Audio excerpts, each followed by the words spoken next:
and gentlemen, thank you so much for coming out on a pretty stormy night, braving the weather, and welcome to first CAFSI of 2014. Might just turn that music down.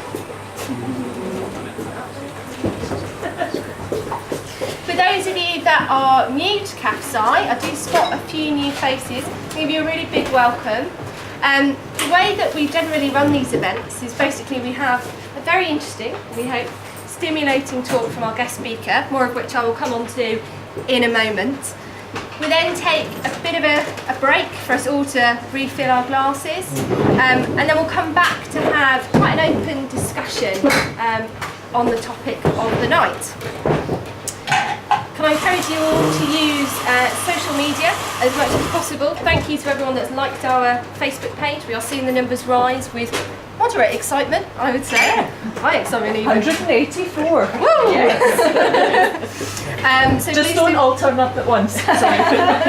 We'll be in trouble. So we have an open discussion section. We just ask that when we're having that discussion, we're just respectful of people that are speaking and not trying to talk over each other too much, and that would be marvellous. Now, it is really with great pleasure that I welcome Sean Beer here this evening. Sean's a senior lecturer at Bournemouth University, also a Winston Churchill Fellow and Nuffield Scholar. He's a graduate from Reading, Massey, Wolverhampton and Bournemouth Universities. I've known Sean since I was first in post at Bournemouth University. I've always been really absolutely fascinated by his work, and we've had some long discussion over very nice cups of tea, I have to say, about what it does. I think the thing with Sean is that he is much more than just a lecturer. No one is ever just a lecturer, but I think his context and his history brings a really interesting dynamic to some of his research. He comes from a farming family, he married a chef, so there's a bit of a theme of food going on there.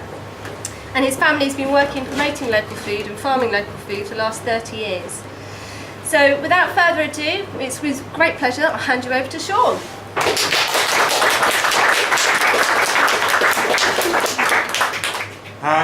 Thank you ever so much for turning up. It's really nice to see you all. As a sort of bribe to you in a minute, my able assistant will be bringing round some little oat cakes with a little bit of Dorset blue vinny and also some crab apple jelly that we made in our garden. That's so that you ask me nice questions rather than nasty questions. And the title is Local Food Better. I mean, I'm an academic member of staff. I'm also dyslexic, and words interest me in all sorts of... Could you just raise the image to the top?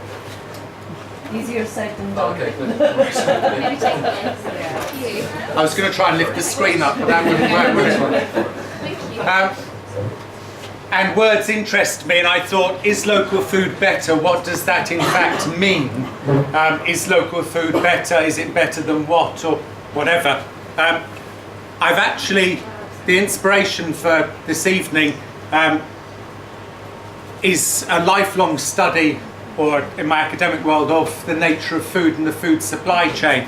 And Brillat Savarin said that the destiny of nations depends on the manner in which they feed themselves.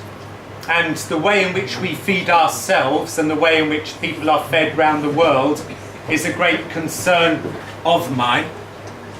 I've been involved in the food industry for 30 years and in promoting local food. For those of you who can see, this is me doing some cookery demonstrations at an agricultural show. That was a meal for someone you love in 30 minutes, including the perfect dry martini. And we spent quite a lot of time on the perfect dry martini.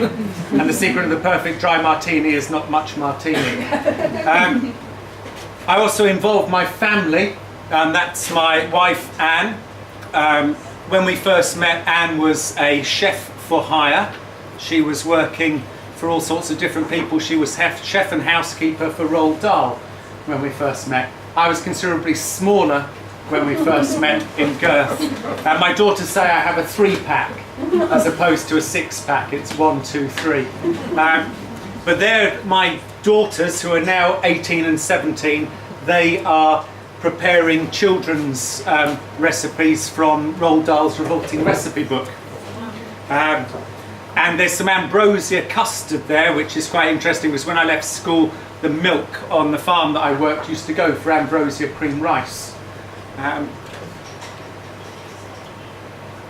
Sometimes it's surprising what products are local in terms of culture and supply. In the middle is a guy called Michael Michaud. Michael Michaud is, along with Joy, they run Peppers by Post, and they bred the Dorset Naga chilli, at one time one of the hottest chilies in the world. That's another event that we were at. This is another cookery event that we were involved with.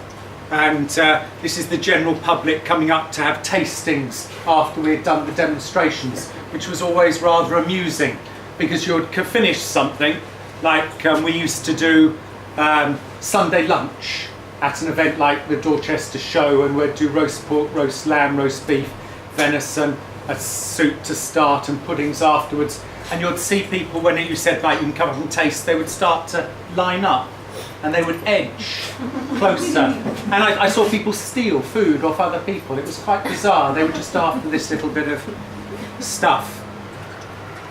And that's me on the farm that my family used to have in North Devon. And the red cattle are Devon cattle, which we had on our farm, but also we ran the breed society. Sometimes they're known as the red ruby cattle. And at one stage they we almost lost them as a breed. In fact, we almost lost them twice as a breed. And my family managed through administration to be able to hang on to the breed society. And now it's a very successful British breed of cattle, lots of new members, lots of chefs very interested in the meat and the quality of the meat. Why I've showed you these pictures is to try and at least give you the impression or an example that I have some credibility within the industry that I'm involved with in promoting local food. Because now what I'm going to do is say a lot of the things I think that are really bad about local food. Some of the lies that I think there are, or misimages that we have about things concerned with local food. And it stems to a book chapter that I've just written called "Does the Pursuit of Local Food Destroy Our Environment? Questions of Authenticity and Sustainability." And it's going into a book published by Routledge called A Handbook of Sustainable Food, Drink and Gastronomy. I am passionate about local food. However, I think that we have to really understand some of the issues surrounding the environmental sustainability of the food that we eat and the economic sustainability of the systems that we use if we are going to develop local food systems that are of genuine integrity. Because at the moment there are very many problems with regard to local food. One problem is we actually can't do what it would be nice to do, supply populations with food produced locally. I would say that a lot of our local food consumption is a sort of foodie indulgence almost a lot of the time. I would like to see local food into the heart of the conurbation, feeding people in our hospitals, our schools and our homes. But those supply chains have gone. And so what I want to do is investigate, play with some of these ideas of local food and try and unpick some of them. Hopefully so that we end up understanding them better and be able to do local food better. So I apologise in advance for all the people who were upset. You can join a very long queue. Starting with my wife, I expect. First of all, as an academic, what is local? This is the sort of thing that you pay your taxes for me to sit in the university thinking about when I'm not marking. And a simple definition would be, what is local food? Well, food that is produced locally. Now that would seem to be fairly a given, isn't it? And the trouble is, as an academic, I then go back and I say, what do we mean by produced and what do we mean by local? And that's quite important. when you ask, and I have asked participants in some of my research what they think local means, some of them think it's the parish they live in, some it's the county, some it's the region, some it's the nation. If you look at farmers' markets, some will say food produced within 30 miles, some 50 miles. If you're in London, it's 100 miles. There was a case in London whereby I think it was a local supermarket chain actually made a complaint about a whole food shop that was selling local beef which came from Scotland. And the response from the deli that was selling this was, the definition of local we leave up to our consumers, the people who shop with us.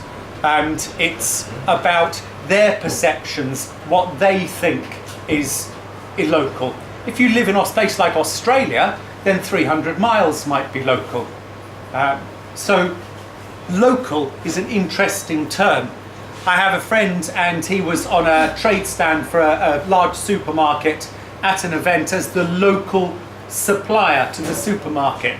Well, yes, he was local in that he lived near the supermarket, but his firm supplied nationally. I judged the Dorset apple cake competition one year, which was tough going, but you know, give the fat boy the cakes to judge. If it's not cakes, it's pasties. And I remember there was a special class for local apple cakes, and one lady had gone, she had got the flour from Can Mill, she had got the orange from the orangery at Sherborne Castle. You know, it was all, and she had this list, you had to list where the ingredients came from. And then somebody else said Tesco's Sherborne, or whatever it was, because that was their local supplier. So the other word is produced. And if we go to our farmers' market, sometimes we have the idea of, you know, local farmers, often small farmers, not being able to have good prices for their food, going, trying to connect with you, the consumer, so that they can cut out the middle man or woman, whichever it is, and try and make a little bit more for themselves. And you know, but if you go around a lot of farmers' markets, and some farmers' markets have had a problem, they've had to change their name to producers' markets, because in some cases the food is local because it has been cooked locally, assembled locally. Now, that's perfectly fair enough. I once was approached by a stallholder at farmers' market, because I used to be on the board of Dorset Farmers Markets, and they were keen on a horseradish recipe for horseradish sauce. And I worked some ideas up and I let them have this recipe, and they said, right, that's brilliant. Next time we go to the wholesaler in Bristol, we will pick up some horseradish and the various bits and pieces so that we can do this.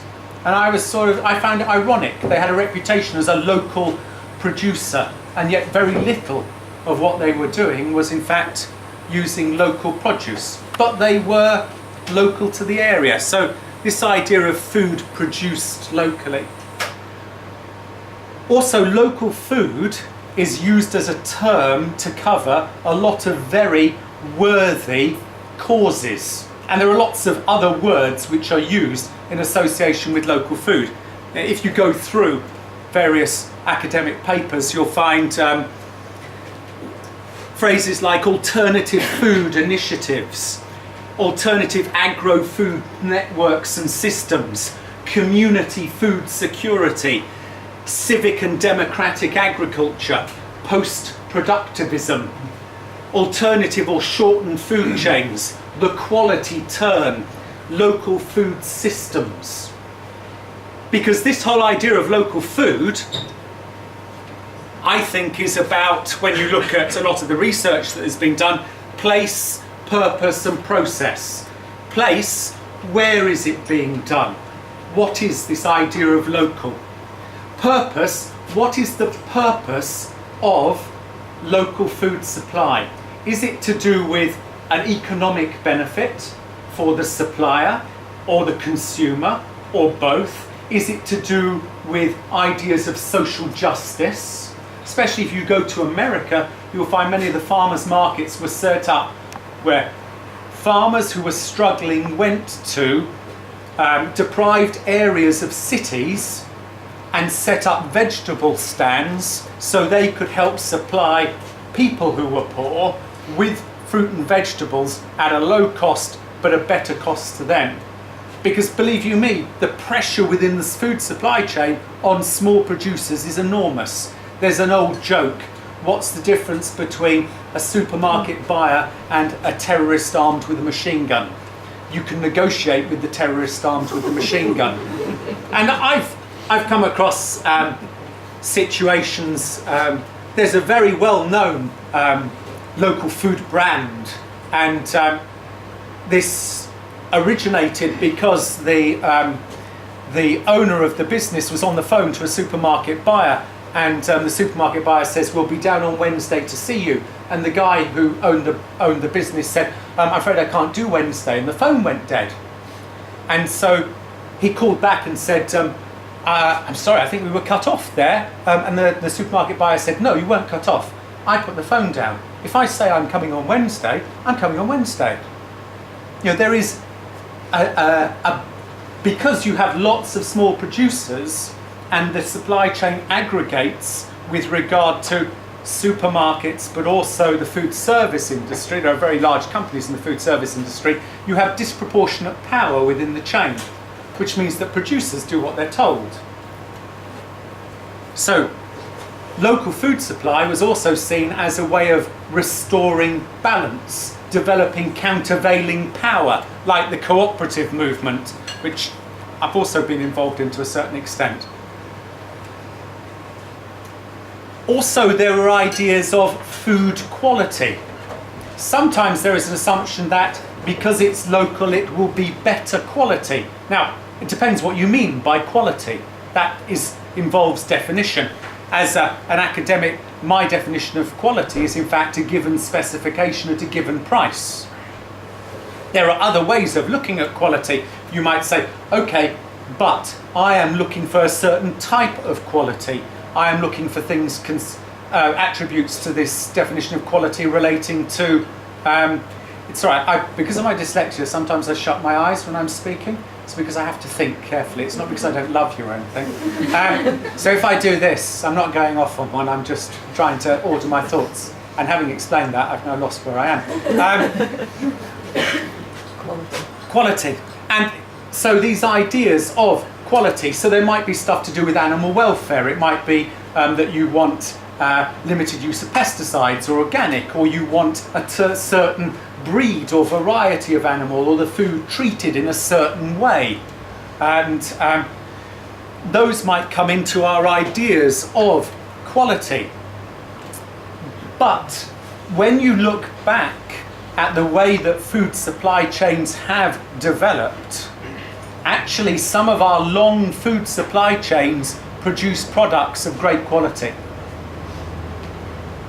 That, for many people, is an anathema, because you have to get in a time machine and go back in time and look at some of the food that was on offer historically and see some of the food that we can now get through our retailers to realise that actually in many ways it is quite good.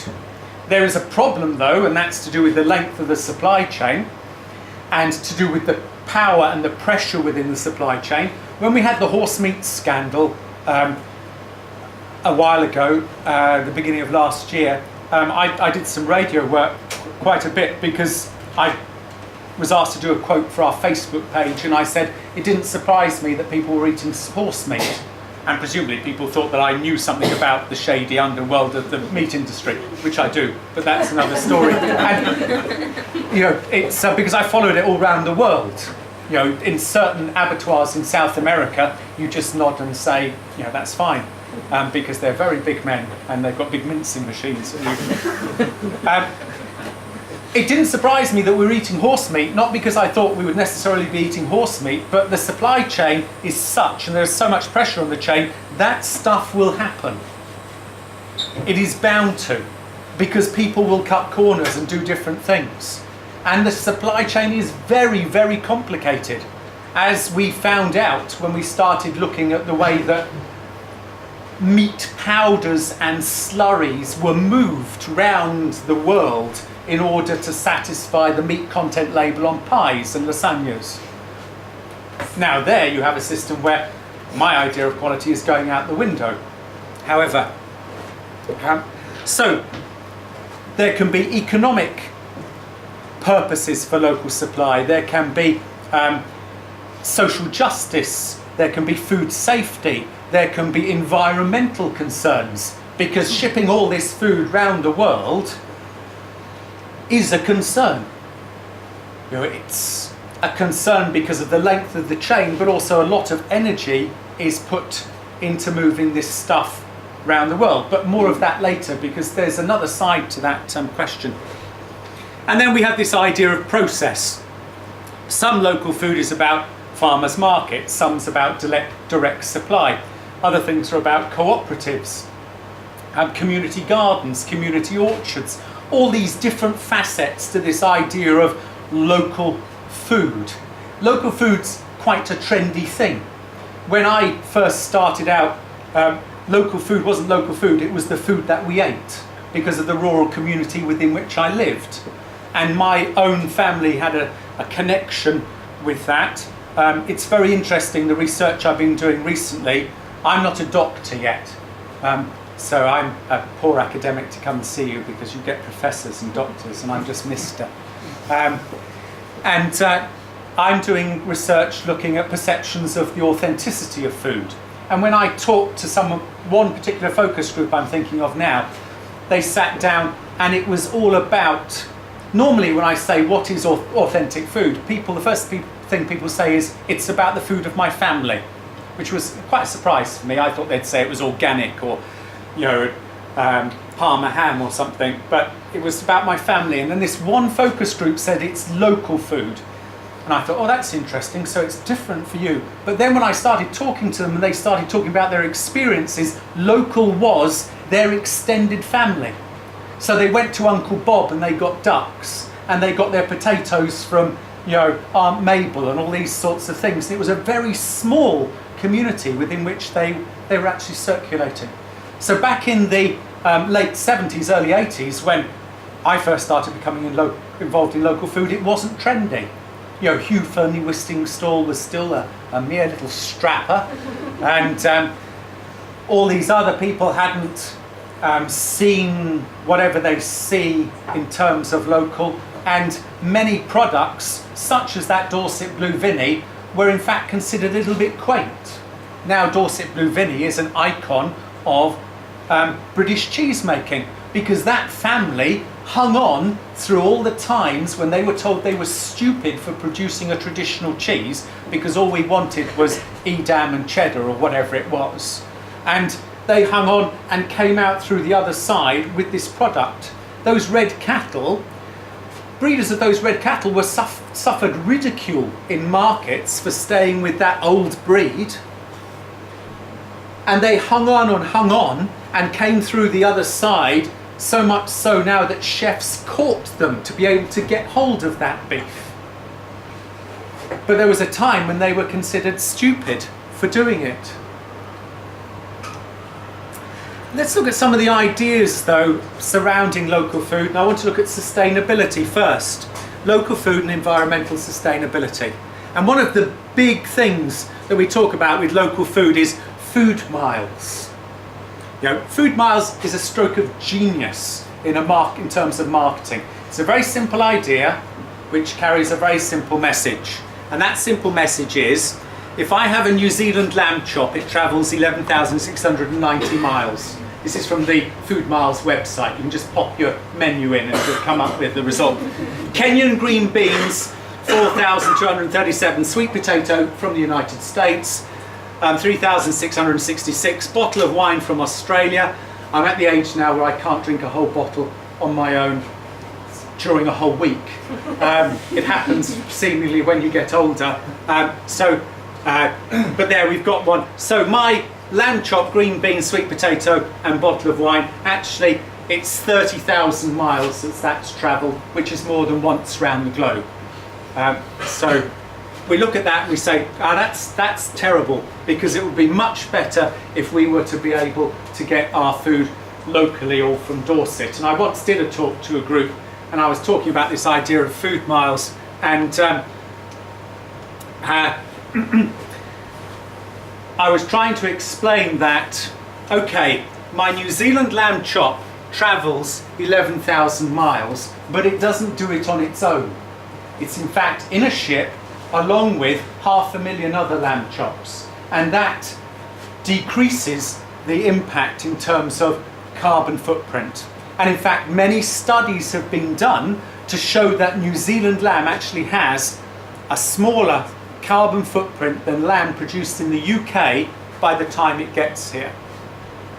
One reason for that is that New Zealand farms are big and they have economies of scale, and they have big lorries and they do things in a big way. I have a friend who produces 45,000 lambs a year for Tesco, New Zealand lamb.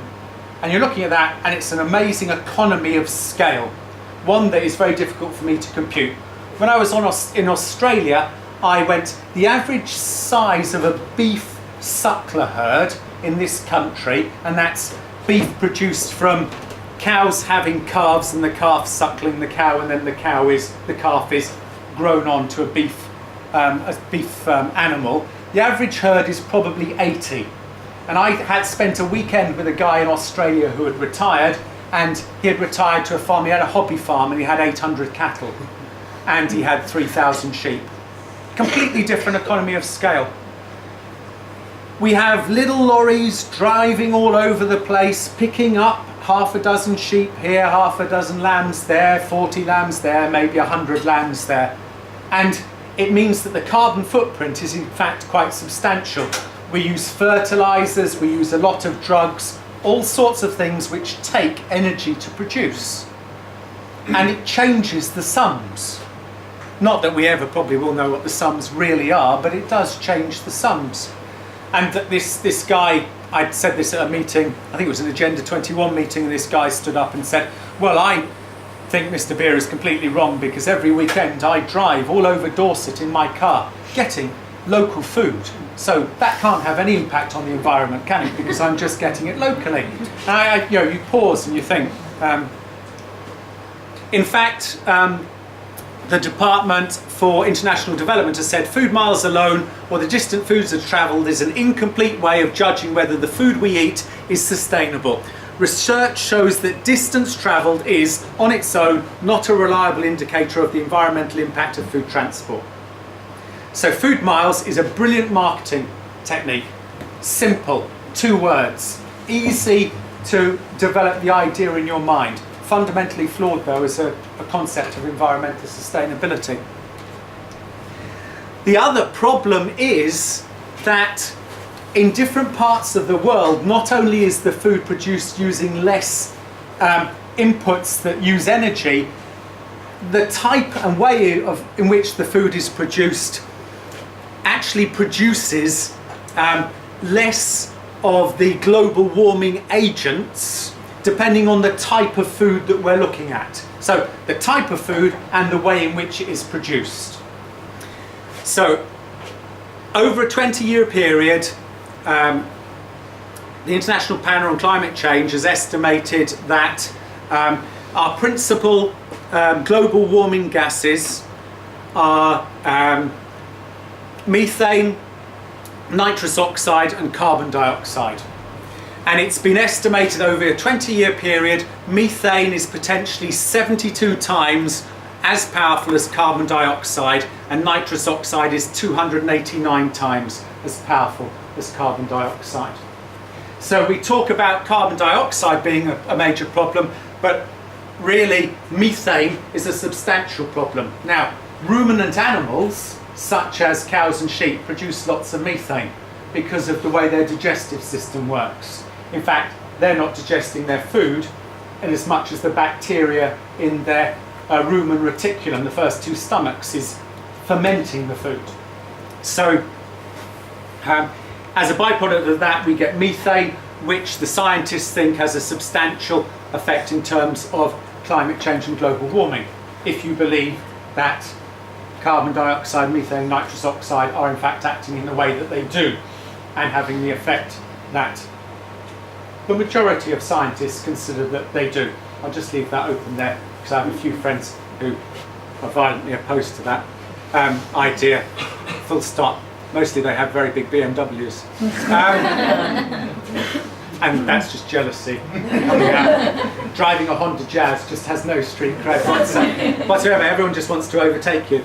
I just have to think about that Michael McIntyre story, about driving along and the BMW all of a sudden appears roaring past you from 4 cars behind.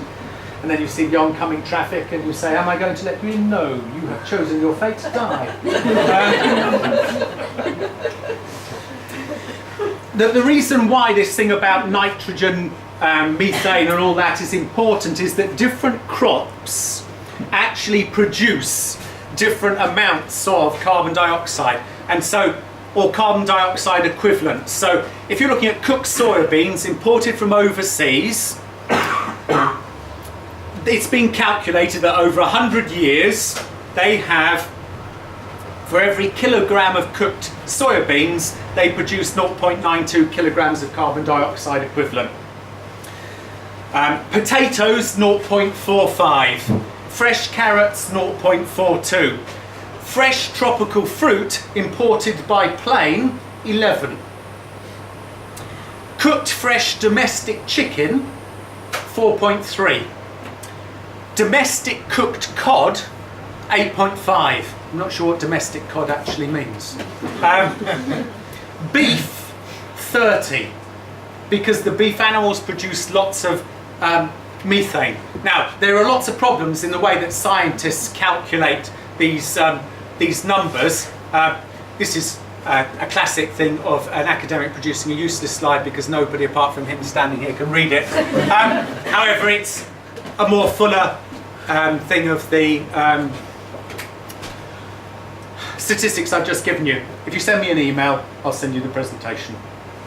And also a very good paper in which I included this information. You see, it's not only about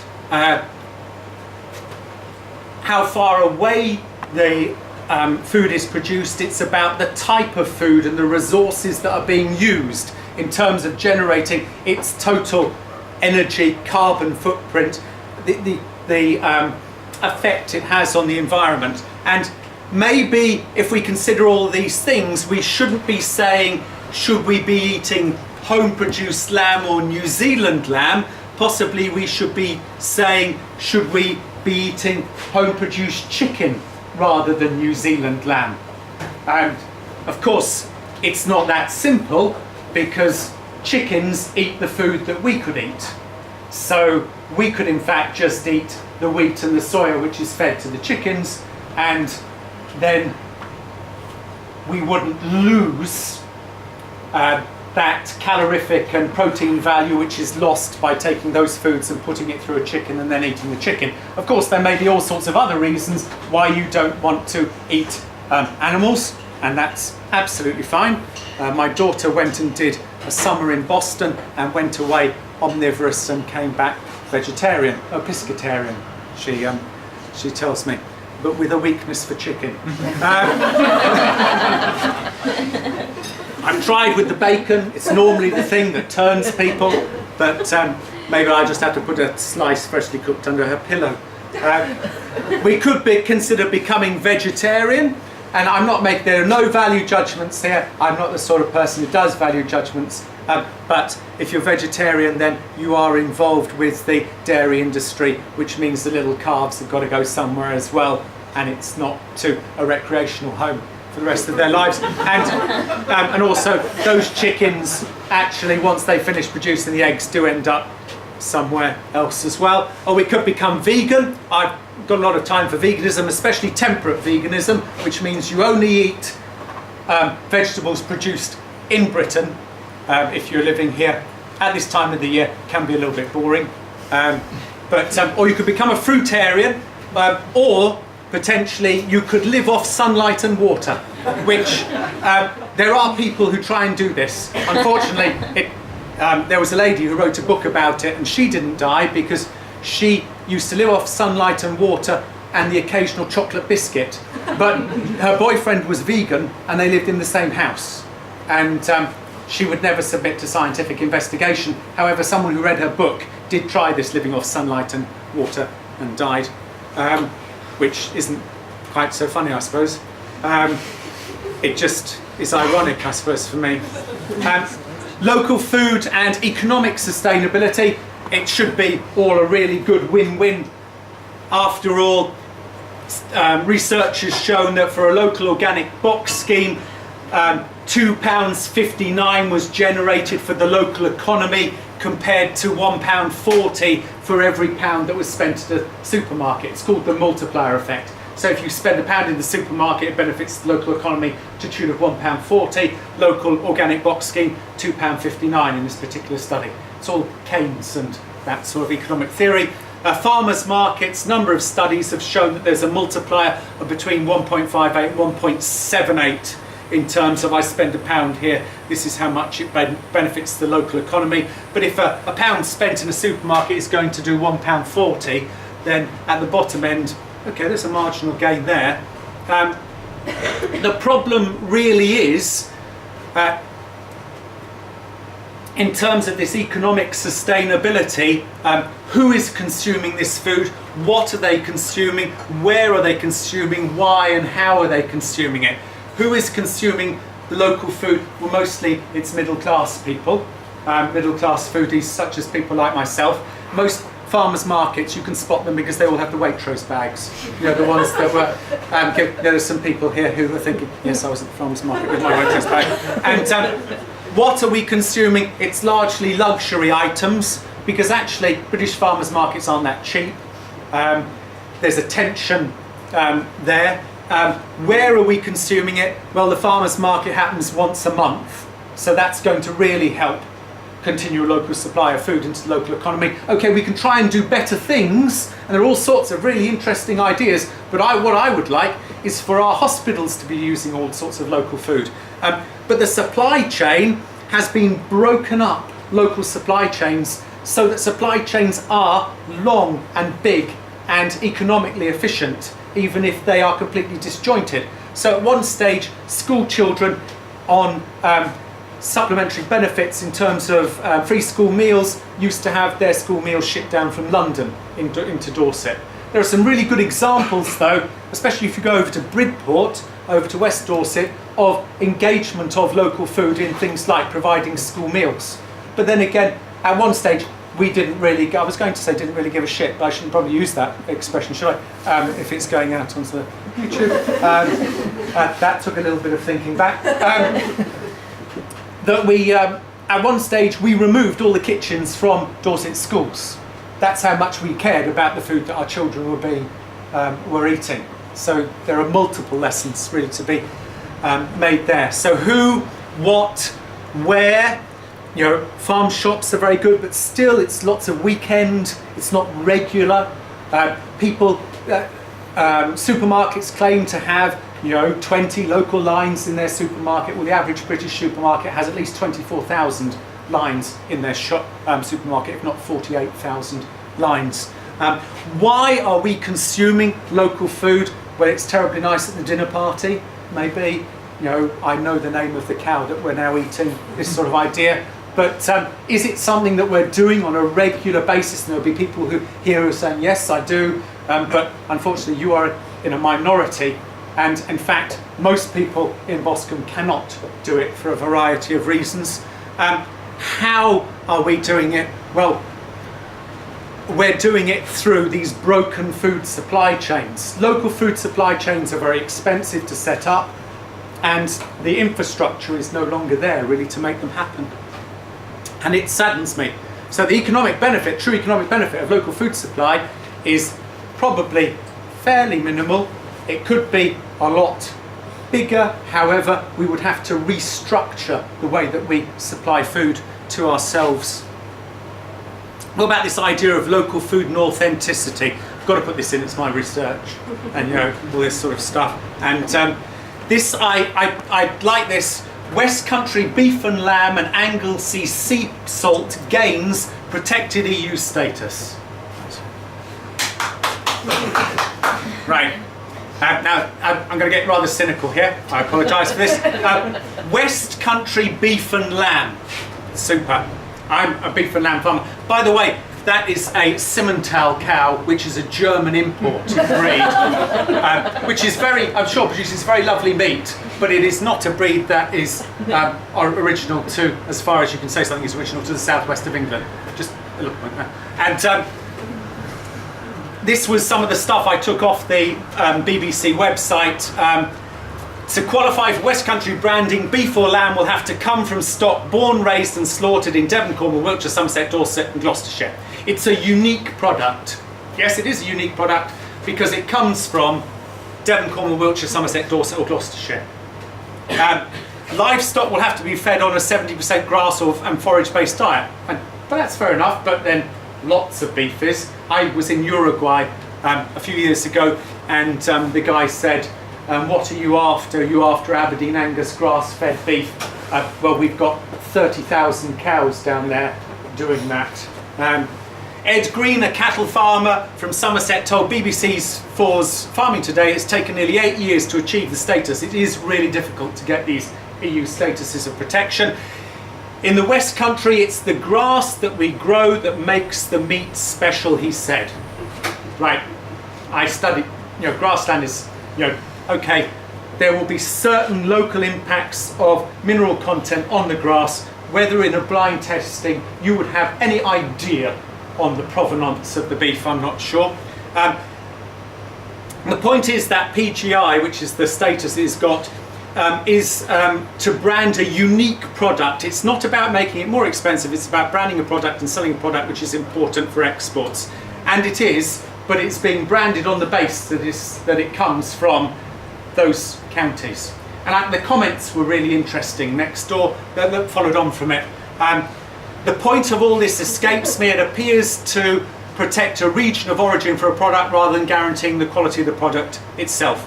Yes, it's all about where it was born, where it lived, where it died, which doesn't necessarily have any more influence on the product than where it was born, where it lived and where it died. And I've always been very cynical about Scottish beef and Welsh lamb for the same reason. And now it's a bit difficult as it's my own area of UK that's sort of got this. But there you go. This one was interesting. It is important these distinctive foods get protection. People buy food because of where it came from, and if anyone is allowed to lie and pretend their product is yours, then you are the one being damaged, which is true. Yeah. I don't know what I would do if I bought Aberdeen Angus steak that was not really from an Aberdeen Angus cow. Well, the Aberdeen Angus, last time I looked, the Aberdeen Angus Breed Society recommendation is that Aberdeen Angus beef doesn't have to come from an Aberdeen Angus cow. It's from an Aberdeen Angus sire, a bull. So it doesn't necessarily have to come from an Aberdeen Angus cow. So I don't know what he would do, but maybe I shouldn't tell him, otherwise there could be all sorts of problems at the Waitrose meat counter. Dare the European Commission tackle the matter of Cornish versus Devon cream teas? Well, actually, they have, because Cornish clotted cream has a special designation of origin under the European Union, but Devon clotted cream doesn't. So, when I was a young man living in Devon, we were told never to go over the Tamar to find a wife, but if we did, we would double the IQ of Cornwall. We used to make clotted cream, and I love Cornwall, by the way. It's just, I had such a hard time as a young man. Picking potatoes in Cornwall, coming from Devon. And there's a certain tension between the two counties, which would be easily sorted if we got some long poles and just pushed them off. So yes, I have made clotted cream in the traditional method of scalding, and of course there must be a difference between that made here and that made there. You see, the problem with a lot of this is our ideas of authenticity are all about societies and groups of people getting together and saying, look, this is real, this is right, this is true, we have the knowledge and we have the power and we will give this designation to this thing. And I'm naturally from a dissenting background of the Methodist Church and stuff like that, and I question, and coming from a rural background, my grandparents were farm workers and this sort of thing, I question this use of authority to tell me what is what, especially when these designated food systems are primarily based on the Appellation Contrôlée system of France, whereby wine was produced in specific areas and had specific designations. And they've translated that to other food products for which it does not work in the same way. So, okay, you can have champagne produced in that region, even if they recently just made the region a bit bigger. How that works, I don't know, but presumably it still tastes the same. And but how do you do that? Because the sheep was born in Devon, lived in Devon, died in Devon. And it comes through to another part of the work that I do. This is a philosopher called Heidegger. That's Jean-Paul Sartre. And that's a guy called Emmanuel Levinas. And they're philosophers that inspire some of the research work that I do. And they are important philosophers for a variety of reasons, but one of the reasons is through these people develop this idea of existential freedom. I, as an individual, should be able to say what I want to say and live the life that I want to live, provided I live up to the responsibilities of my actions. I should have the freedom to recognise that I consider that this is my way of living, my authentic life, and that I am authentic, as Heidegger, I think it was said, unto death. You know, I recognise my place within the world and I want to live and this is what I want to do. It becomes complicated because Heidegger was a Nazi.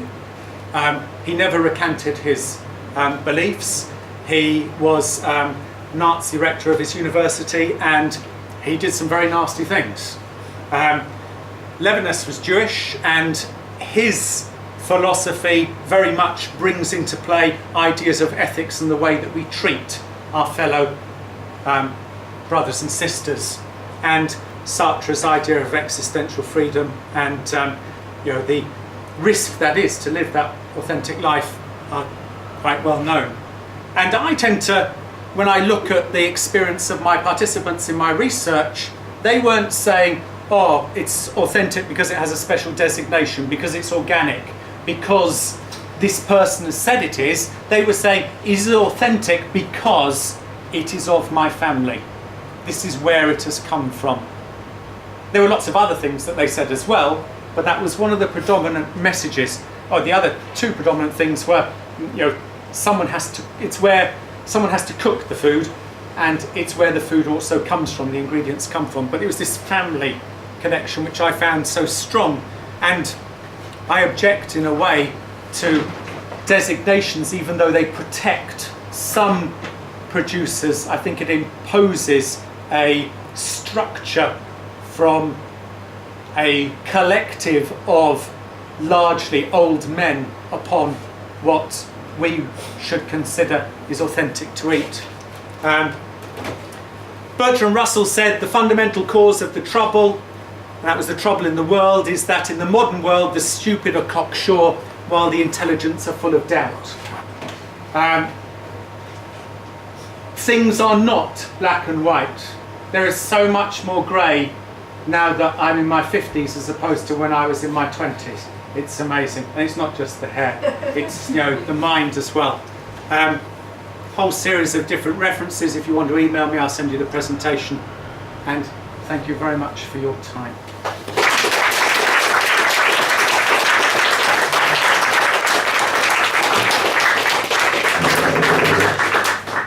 Okay, well, thank much to Sean.